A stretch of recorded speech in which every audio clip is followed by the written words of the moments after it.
Good afternoon, and thank you for joining us at the Charlotte Vehicle Operations Center. We have a special press conference for you today to talk about some of the efforts that the Charlotte-Mecklenburg Police Department has been making in reference to egregious and aggressive driving. I'm Steve Fishback with the Public Information Office, and here with us first to speak is Chief of Police Johnny Jennings. Chief?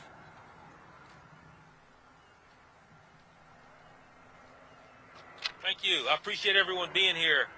So last October, we began getting a series of complaints in reference to drag racing and organized street racing in the Charlotte community. Charlotte-Mecklenburg Police Department, as soon as we started to look into this, and we began to put a lot of effort into investigating what we were getting back as far as the complaints were concerned. What we saw transcended just simply minor traffic violations. What we were able to get from the public and what we were able to observe ourselves through our investigation were people who just absolutely had total disregard for the safety of themselves and for others. So with this, we understood the importance of being able to act appropriately to do what we could to be able to keep our community safe and our roadways safe. So there should be a crystal clear message to everyone that we were able to use the state statutes that are involved in this to where we could apprehend and confiscate vehicles.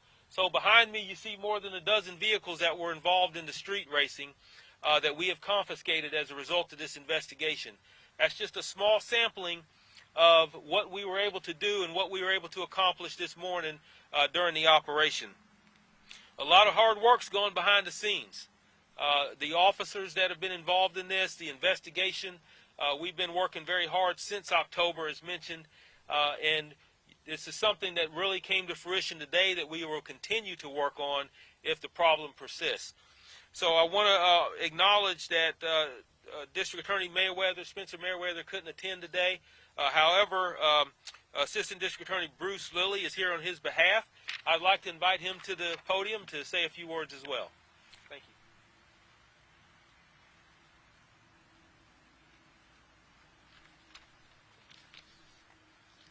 Thank you, Chief Jennings. Good afternoon. Understanding that ethical guidelines prevent me from speaking on any individual cases, the District Attorney's Office is here this afternoon because of some great, productive, and community-oriented cooperation with the Charlotte-Mecklenburg Police Department. We know that people across Mecklenburg County have felt the threat to public safety that organized street racing and the commandeering of our interstates has created, just as cities all across the Sunbelt of our countries have had similar experiences. Even at a time when resources in our court system are strained, District Attorney Mayweather made it clear to our law enforcement partners that he would dedicate staff in his office to work with and advise the Street Racing Task Force, and that his office would prioritize these cases for prosecution, which can result in car seizures as well as a loss of license upon conviction. We hope that the coordination that we have established for confronting this threat to public safety can be a model for other communities who are facing similar challenges. We still have a long way to go, but we are happy to stand with our partners today to announce these first steps in this initiative.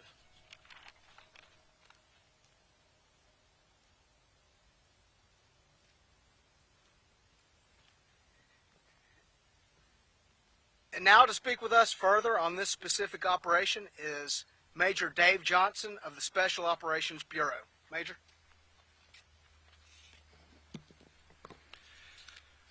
Good afternoon, everybody. Thank you for coming. The activity we're talking about today coincides with a national trend known as hooning. Hooning is aggressive, brazen driving, reckless driving activities such as burnouts, donuts, street racing, both spontaneous and prearranged, that places the participants in danger, places the motoring public in danger, and those who come to spectate and participate in that are certainly placed in danger as well. This aggressive and reckless driving, as I said, was brazen, and the activity was so dangerous and so prevalent that we received multiple complaints from our community stakeholders, from citizens of the community, from business owners about this type of activity. And so in October of this year, we started a focused enforcement campaign to address this behavior. That campaign resulted in more than 2,500 traffic stops and included over 3,500 separate violations as a result of those 2,500 traffic stops. Included in those charges were 2,100 speeding charges, 400 reckless driving violations, 32 DWI violations, 10 charges of spontaneous racing, and more than 1,000 other charges that we were able to detect and charge folks with. Included in those stops, we were able to seize 4 illegal guns and take those dangerous weapons off the street as well. During these enforcement operations, we would often encounter large groups of vehicles that would gather in different parts of the city. These gatherings would number in the hundreds some nights, and some of those gatherings would result in certain individuals within the group engaging in very dangerous prearranged street racing.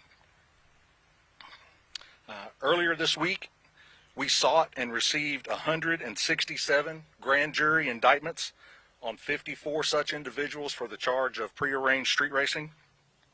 This particular charge authorizes us to seize the vehicles that were utilized as part of the prearranged street racing.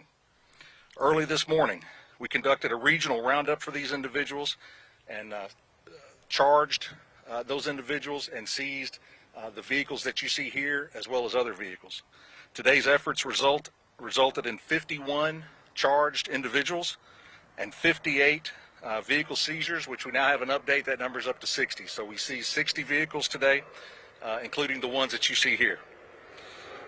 In addition, if you or your vehicle was observed at any of these meetups where the reckless driving or the street racing was taking place, you'll be receiving a letter in the mail very soon from Chief Jennings detailing the charges that you could be subject to and respectfully requesting that you cease and desist in participating or attending these such gatherings and activities.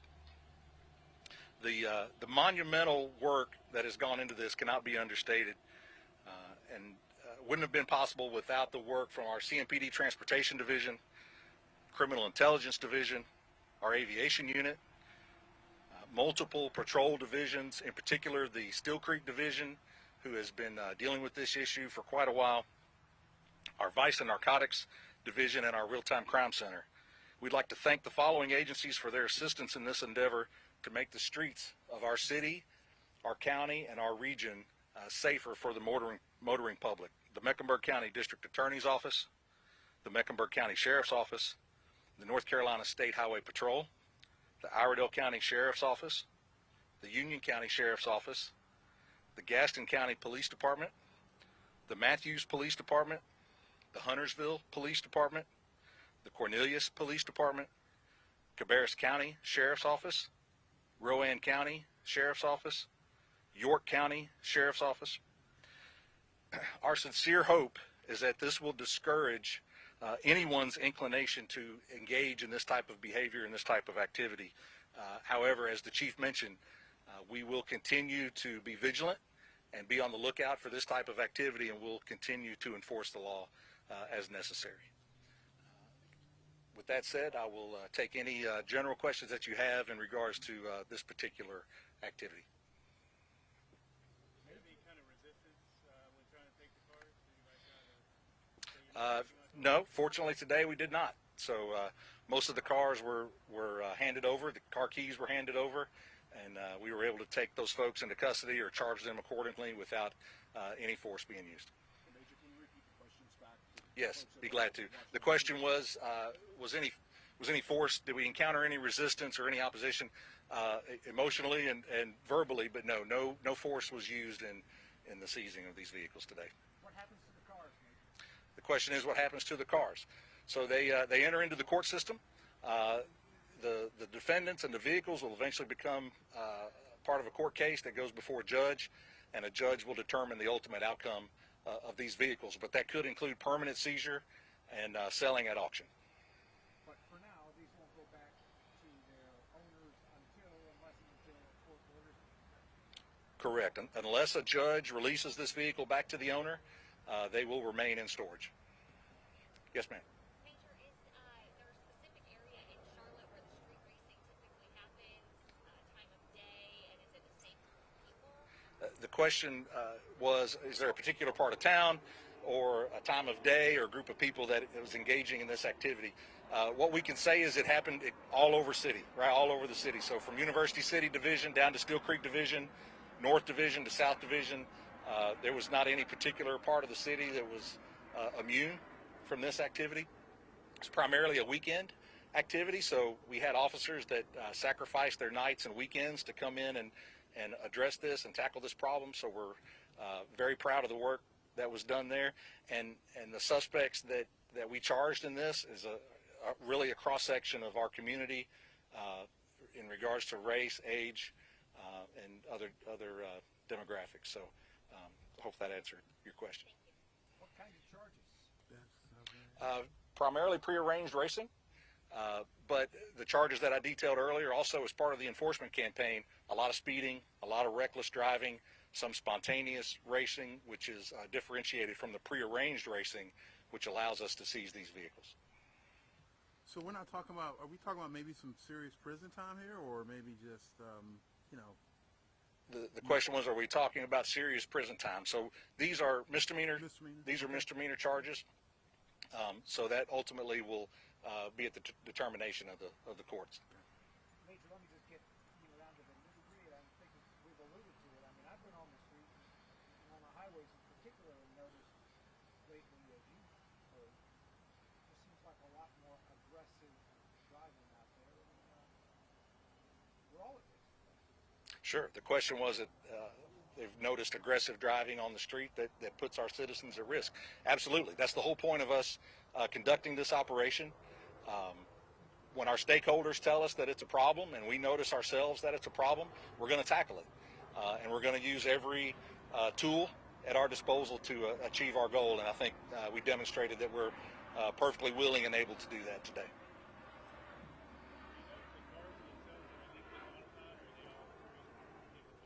Are the cars illegally modified? Not being a mechanic, I don't necessarily know that a lot of them are modified and upgraded and souped up to improve their chances at the racing, certainly. And some of them may be so modified that they can't be auctioned off, but ultimately that's up to the judge to determine.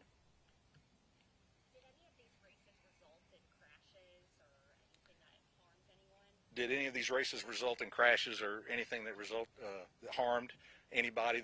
We know just from our observations that there were crashes. However, when they're engaging in that type of illegal activity, they don't typically call us to come take a police report. So, any other questions? All right.